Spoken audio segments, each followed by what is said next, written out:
వాడు హింసించినట్టే వాటిని వాటి యొక్క ప్రాణులన్నింటిని తగ్గించినట్టే కదా. ఇప్పుడు కేవలం మీకు కౌన్సిలింగ్ చేయడానికి వచ్చినాం మేము.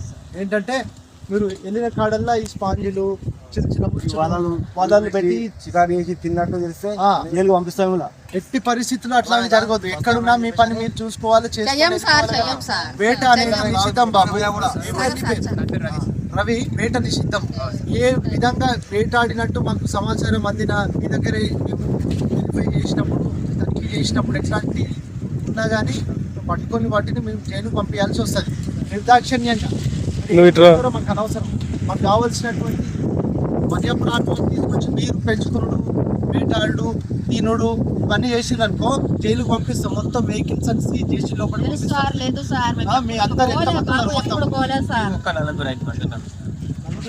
ఇంతమంది ఉన్నారు కదా, 20 మంది 30 మంది ఉన్నారు కదా. మీరు ఎక్కడికో మీ పనులు మీరు చేసుకోండి, కానీ వేటాడడం మాత్రం నిషిద్ధం. పరిస్థితిలో చేయకండి ఆ పని.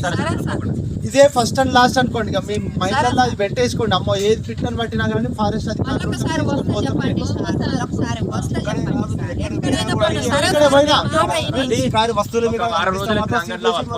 ఏ ప్రాంతానికి పోయినా కానీ జాగ్రత్త పెట్టుకొని వాటిని జీవనాన్ని వాటికి వదిలేయండి. అవి బతికే విధంగా అవి బతుకుతాయి. మీరు అనవసరంగా వేటాడొద్దు, చిక్కులలో పడదు.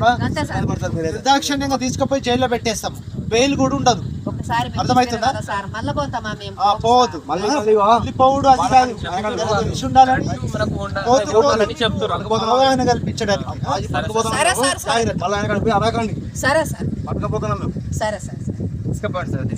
ఓకే, జాగ్రత్త.